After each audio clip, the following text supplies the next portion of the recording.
Buenas noches, amigo televidente. Ramón Francisco Martínez Peña, quien les habla, odontólogo, patólogo clínico y anatomopatólogo, le da la bienvenida con el programa La Boca. Recuerde que si usted tiene dientes que se mueven, encías que sangran, mal aliento, caries, si su lengua está blanca, negruzca, verdosa o amarillenta, y lo más importante de todo esto son los síntomas principales como empieza el cáncer bucal. Una manchita blanca, una manchita negra, un peladito, una llaguita, una bolita, un crecimiento. Fíjense que se lo estoy diciendo en el lenguaje del pueblo, no terminología médica. Eso es importante hasta que se demuestre lo contrario. ¿Cuándo vamos a demostrar lo contrario? Por medio de los exámenes complementarios. El teléfono para su cita es el 809-687-2770 y el 809-879-4574. Estamos en la Pedro Enrique Sureña, número 83, en la Torre KP, Centro de Especialidades Médicas, en la suite 305. Eso es muy cerca del Centro Médico UCE. Esa es la calle que sale a la Máximo Gómez.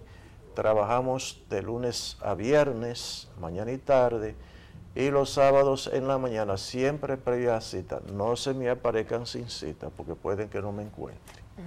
Yo espero a mis pacientes, ustedes nunca van a encontrar en una sala llena de gente, así que deben de hacer su cita antes de ir a la consulta. Hoy tenemos el privilegio de tener aquí a la doctora Karen Ruiz Echavarría, que se graduó de doctora en medicina en INTEC, hizo posgrado en el Hospital Robert R. Cabral aquí en Santo Domingo, y hizo su especialidad, o sea, ella es médica pediatra, alergista, ¿verdad? Sí, inmunóloga pediátrica. E inmunóloga pediatra.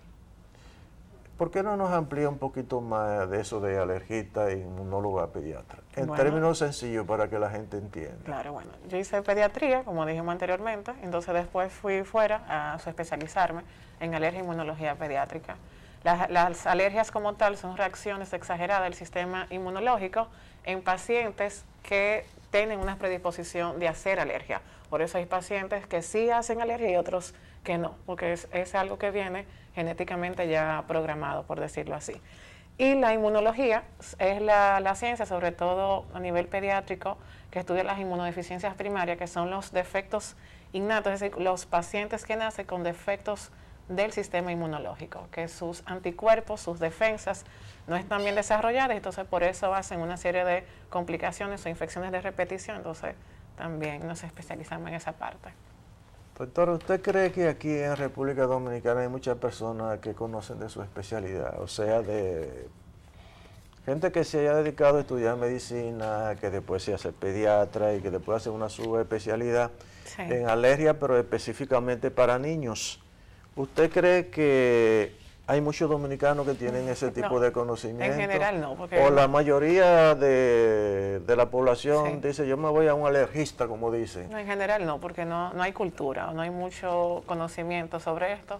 En los países más desarrollados es que realmente se ve, y sobre todo la mayor incidencia de alergia se ve en los países más desarrollados por el tema de la industrialización, el tipo de la dieta, todas esas cosas, pero sí poco a poco ya también en esta zona se van incrementando los casos y la gente poco a poco va tomando más conciencia. ¿Qué hace la diferencia entre un profesional de la medicina que sea pediatra y que se especializa en alergia en niños con uno que tenga todas esas cosas, pero que trata alergia en general, en sentido general? La diferencia es que como uno como pediatra ve el paciente de manera también integral, que no solamente se va específicamente al tema de la alergia, sino que se hace un historial completo, también un examen físico completo y todo se correlaciona entre sí. También el mismo manejo tanto del paciente, del niño, también con la dinámica con los familiares, con los padres, también eso es básico. ¿Y qué incidencia hay en enfermedades alérgicas de acuerdo a la edad? Dependiendo. Suponer el primer alergeno, que son las sustancias capaces o las proteínas capaces de producir alergia, es como en los niños, es la leche, que es el primer alimento con que están en contacto.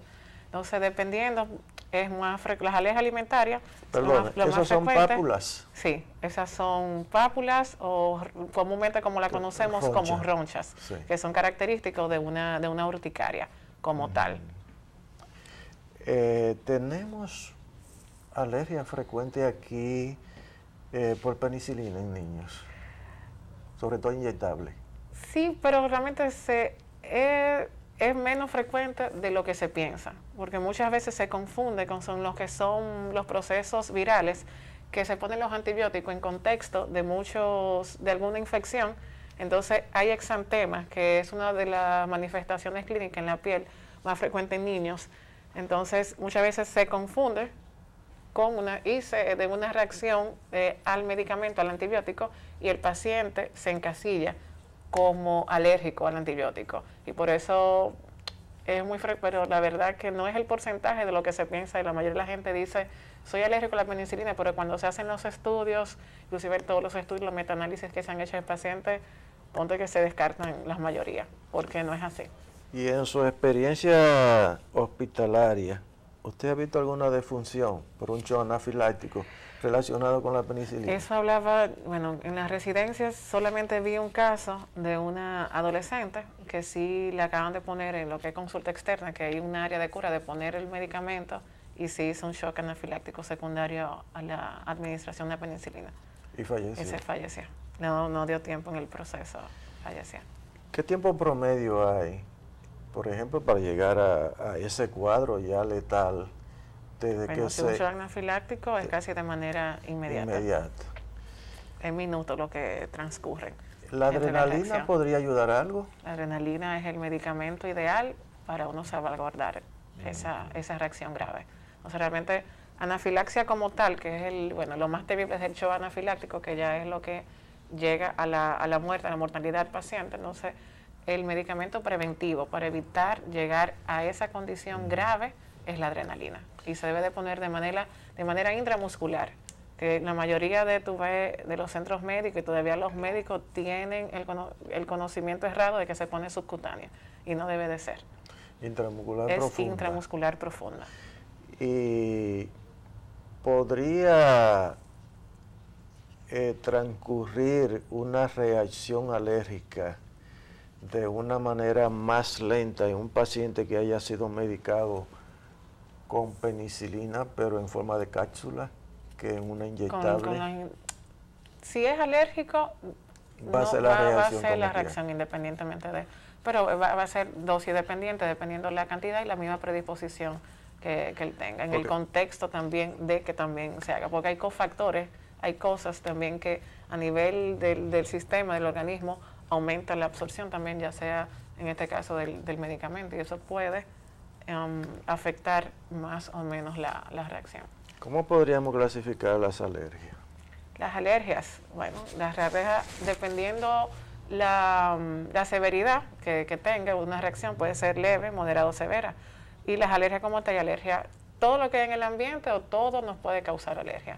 O sea, hay alergias alimentarias, hay alergias respiratorias, que ahí está el asma, la rinitis y la conjuntivitis alérgica.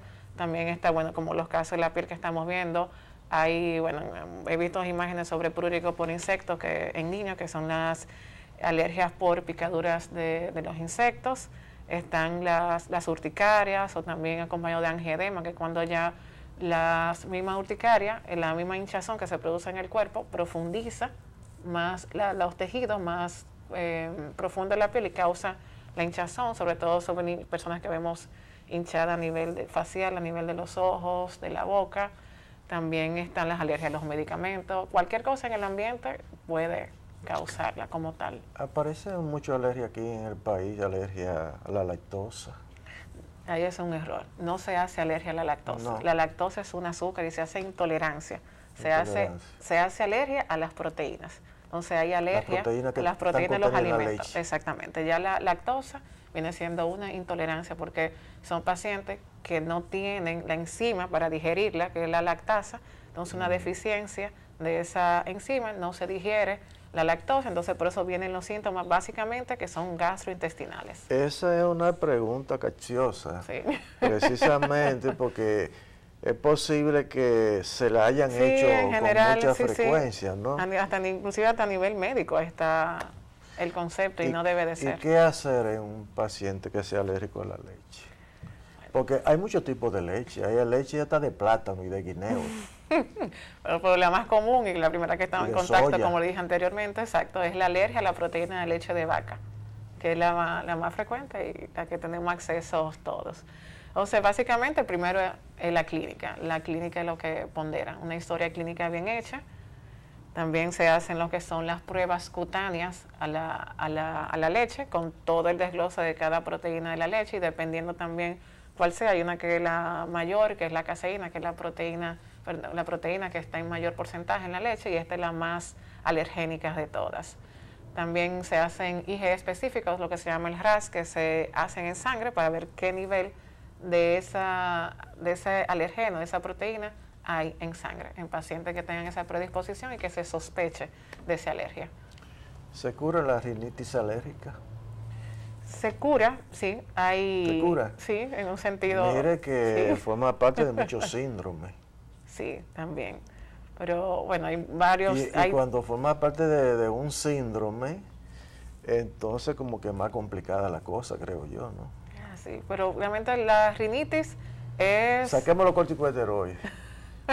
Quitando lo desinflamatorio, no, porque eso es a nivel puntual. Ya ponen pacientes que tú tengas una alergia respiratoria, como tal como la rinitis alérgica, que ya realmente está diagnosticado por clínica, que son esos pacientes, sobre todo en las mañanas. Aquí en el país, por el tema del porcentaje de humedad que tenemos, son los ácaros son los que reinan. Es que aquí hay mucha alergia por los ácaros del polvo, que son esos insectos artrópodos pequeñitos que conviven con nosotros y que es casi imposible erradicarlos. Entonces, en pacientes que ya tenga la clínica, que se hagan las pruebas cutáneas, las pruebas para alergia, que se diagnostique que son los ácaros, por lo menos están lo que se llaman las vacunas o la inmunoterapia. Entonces, en estos pacientes sí mejora mucho.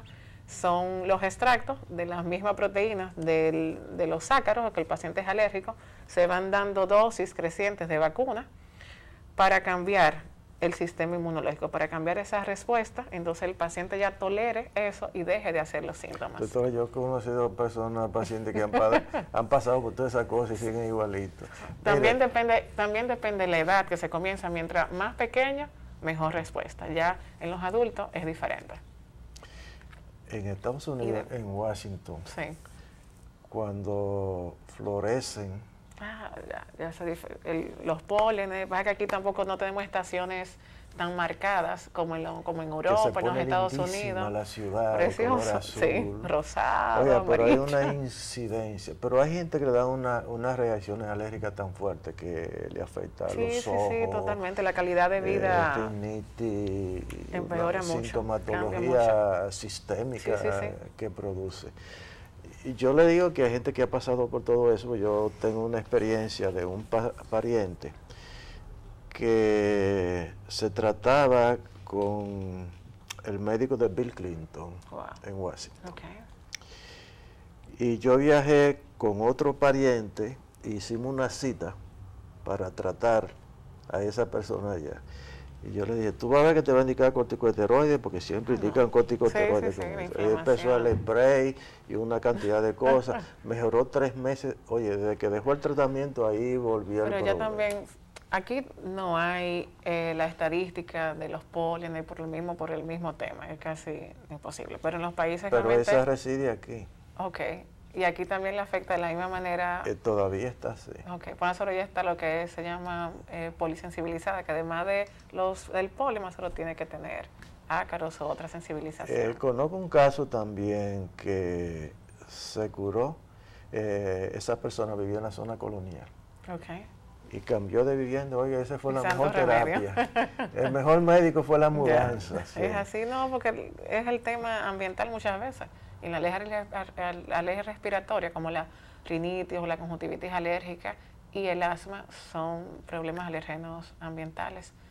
Y de acuerdo al alergeno, podríamos decir que hay diferentes manifestaciones clínicas o hay un estándar que puede aparecer en una alergia un sinnúmero de lesiones elementales, por ejemplo, de ser pápula, mácula, sí, pero también inflamación, depende, sí, hay diferentes y dependiendo, exacto, y depende también la vía de entrada del alergeno, del causante. Eso puede decir, como hablamos, los ácaros o el polen, si entra por los ojos, por la vía nasal o por la vía respiratoria, entonces va a haber manifestaciones y síntomas respiratorios, como tos seca, el paciente a nivel nasal, los estornudos, la rinorrea, que el moquillo, el moco líquido, picor de nariz, los ojos rojos, picor también a nivel ocular. Si es un alergeno alimentario, entonces va a haber síntomas gastrointestinales. Puede haber vómitos, dolor de barriga, diarrea, todas esas cosas. Y cuando hay ya manifestaciones, en manifestaciones que son más graves, entonces se puede dar el conjunto de todos los signos y síntomas en un mismo ¿Y a qué cuadro se debe que haya una predisposición tan fuerte en algunos pacientes? En una ocasión que yo estaba escribiendo un capítulo para un libro de diagnóstico, tenía una alumna en la universidad que era alérgica al limón agrio, al guineo, a la frutilla, al huevo, al chocolate. Yo le dije, bueno, yo pienso que lo único que tú no eres alérgica es al novio, ¿verdad que no? Dice, no, ese no soy alérgica. ¿Y cuando ese comía? Mira, hay algo que también tenemos que tomar en cuenta, porque muchas veces hay médicos o agentes también que hacen pruebas, que van a un laboratorio, hay otro tipo de pruebas que no sirven para nada, que lo hacen también de forma rutinaria. Hacen pruebas y porque tú tienes prueba positiva, tú no necesariamente es alérgico, simplemente se habla de sensibilización, cuando tú tienes pruebas positivas. Pero si ya conjuntamente tienes las pruebas positivas y una historia clínica que tú en contacto con ese alimento, con ese alergeno, tienes síntomas y signos, entonces ya hay alergia. Porque muchas veces porque tengo una prueba positiva, simplemente, pero tú en contacto estás con eso y no te pasa nada, tú no eres alérgico, simplemente te salió la prueba positiva. Entonces son conceptos que sí también hay que manejarlos. Y como usted dice, si hay pacientes que tienen una predisposición de atopia, mucho más que el otro. Entonces ahí juegan un papel muy importante los antecedentes, sobre todo genéticos. Pero cuando el paciente dice, mire que cada vez que como chocolate ahí me salen las erupciones. Ahí está claro, y con una prueba entonces... Y cada vez que como guineo también me sale. Ahí lo que te digo, la historia está unada con los síntomas, entonces si se hace la prueba, entonces si es positiva, no hay duda. Bueno, entonces si sacamos los corticosteroides, ¿cuáles son la gama de recursos terapéuticos que tenemos para tratar las alergias? Bueno, depende también en sentido general, como una alergia alimentaria, si ya está demostrado, es la dieta exenta. Hay que eliminar ese alimento causante de la dieta. Depende también las edades. La relación causa-efecto. Exacto. Y hay lo que se llama también tolerancia natural. Hay muchos pacientes, sobre todo como las alergias a la leche, al huevo, que toleran. Hay muchos pacientes que se diagnostican desde pequeños y mientras más temprano aparece una alergia, mejor pronóstico que desaparezca. Entonces, a suponer para la leche, el huevo, hasta los 6-7 años se esperan que tolera. El que no tolera, entonces ya se queda, el pronóstico se queda sin tolerar. Pero de forma natural, hay muchos que sí toleran. Ya a nivel, quitando los corticoides, la verdad que es un poquito difícil, porque el tema inflamatorio que se produce ya en cuanto a la alergia respiratoria, ya a nivel nasal, se utilizan los corticoides para disminuir esa inflamación, y a nivel pulmonar igual. ¿Y qué hacemos en un paciente diabético que tenga alergia?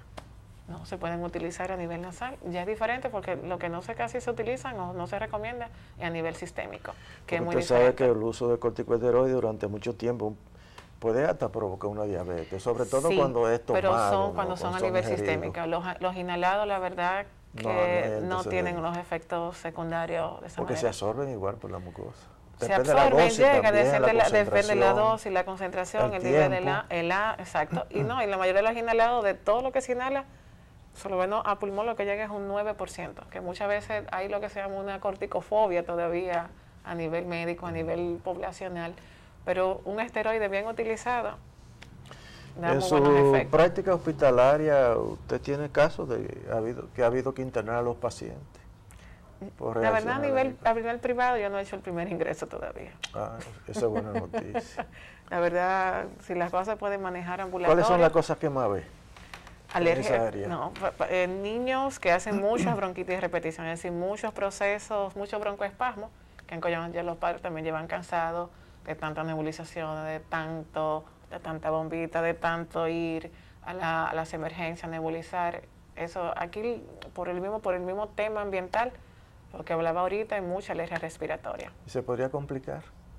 Claro. ¿Podría pasar una neumonía, una bronconeumonía? Claro, sí, cuando se va acompañado de un proceso infeccioso, si no se trata a tiempo, se puede complicar y llegar a una neumonía. Cuando porque hay muchos, los virus sobre todo, que sensibilizan mucho la vía aérea, puede conllevar entonces a un broncoespasmo como tal. Otra patología muy frecuente también es la dermatitis atópica o el eczema atópico. Hay gente que le dice también el asma de la piel, que también es muy frecuente y es un dolor de cabeza para los dermatólogos, nosotros los pediatras y los alergólogos también. Y en la población infantil, ¿cuáles son los alergenos más frecuentes desde el punto de vista de la alergia atópica? A nivel, el huevo sobre todo, la leche y el huevo, que son sí, la leche y el huevo. ¿Usted ha tenido experiencia en edema angioneurótico? No, Es raro, la verdad. ¿verdad? Sí, es raro, sobre todo se ve más frecuente en adultos, y como no trato a adultos. Sí, yo caso creo tampoco... que he tratado no más de 4 o 5 casos Okay. en todo el ejercicio de Inclusive la el angioedema hereditario tampoco me... Pero es importante que el público conozca lo que es el edema angioneurótico, porque muchas veces llega ese paciente con un labio hinchado y lo que le dan es antibiótico. Y el paciente va de médico en médico y le cambian a otro antibiótico, le cambian a otro antibiótico. Y hay un edema angioneurótico que es bastante peligroso, que toma el epiglotis. Y ese puede producir una obstrucción prácticamente de la vía respiratoria. Y yo he tenido una señora así que era con una dificultad para respirar, una cosa increíble. Entonces, sobre todo esos pacientes que van a los odontólogos con ese labio hinchado, que puede coincidir con una enfermedad periodontal y decir, bueno, es una extensión del proceso periodontal hacia el labio inferior o el labio superior. Y ahí se va a establecer un error en el diagnóstico. No, y por eso es básico y debe de imperar siempre la historia clínica. Siempre preguntar, la mayoría de los casos, si son angioedema hereditario, siempre el antecedente de que hay un familiar que también tiene la misma historia y es por deficiencia de uno de del complemento, que es una de las proteínas del sistema de la respuesta inmune. Entonces, la historia no debe siempre detallar todo en relación a qué y siempre tratar de correlacionar para que no fallemos y no pasen. El paciente dominicano está en condiciones, cuando tiene un niño, por lo menos de sospechar que tiene una reacción alérgica. Sí, no el paciente dominicano como tal, pues siempre el pediatra, que por eso también... No, pero por ejemplo, cuando el niño tiene los primeros síntomas, no empieza a inventar con remedio casero. Aquí se ve de todo. Porque aquí se inventa muchísimo. Aquí se ve de todo, sí. Usted no me va a creer lo que yo le voy a decir. Yo una vez atendí a un paciente en el oncológico que un compadre le dijo en el campo, tenía cáncer de boca. Okay. Que se pusiera, lo voy a poner la palabra fino, por no ponerle la mala palabra, estiércol de caballo, seco padre. de esos que están en el polvo. Yo nunca había escuchado eso. Porque aquí la gente hace, pero usted no se imagina, podríamos hacer un programa de risa. No, es así. De las cosas increíbles que la gente se pone en la boca. Es así. Por las diferentes patologías En la bucales. boca y lo que dan de tomar a los niños, que se han visto intoxicaciones y muertes por té que hacen. Porque empiezan a inventar, ¿no? Inventar, a untarle, a darle. Oiga, doctor, y este es el país que a la gente le gusta aconsejar más. Aconsejar al vecino. El vecino, el familiar, familiar, el compadre, la comadre. Es así. Van a la botica, se automedican, a la farmacia. ¿Y qué usted les recomienda a la población dominicana cuando por lo menos vamos a sintetizar los síntomas más frecuentes de la alergia para que sepan que deben de acudir al médico especializado en la materia para tratarlo a tiempo. Claro, pues, bueno, debe llamar la atención pacientes que, como lo dijimos anteriormente, en contacto con algo sea una reacción también recurrente. Niños, sobre todo a los contactos con niños, los lactantes, que son niños de mesa cuando están iniciando la alimentación, ver si hay alguna reacción asociada con la ingesta de un alimento específico. Por eso inclusive los pediatras como tal no introducen los alimentos tampoco de golpe, sino que cada 3 días se va probando un alimento diferente, y son cosas ahí que llamando la atención. O pacientes a nivel respiratorio, pacientes sobre todo el asma como tal, que es lo más temido, y también se van dando cambios en el pulmón, aunque no lo veamos o no le demos la importancia en el momento, pero sí ya cuando el paciente va creciendo, se va desarrollando, cada broncoespasmo va haciendo una cicatriz en el pulmón. Entonces hay que evitar que eso siga sucediendo para que no tenga consecuencias. Eso es una fibrosis. Va haciendo fibrosis, se va haciendo la remodelación a nivel del bronquio, entonces eso hay que evitarlo. Entonces un niño que haga mucho broncoespasmo, el 80% del asma es alérgica. Entonces hay que buscar la causa para evitarla y así evitar todo eso. Doctora, se nos ha terminado el tiempo. Me gustaría que usted nos diera su teléfono y su dirección donde está instalada. Somos vecinos. Yo estoy en la Torre Capé, en la misma torre donde está el doctor, en la suite 506. Es en la calle Pedro Enrique Sureña, número 83.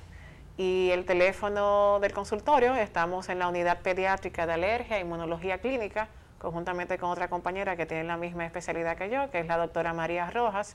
El teléfono es el 809-685-1769 y allá estamos a su orden. Muchas gracias por estar por acá. Yo creo que ha sido muy edificante su presentación esta noche. Amigos televidentes, nos vemos en el próximo programa La Boca. Hasta entonces.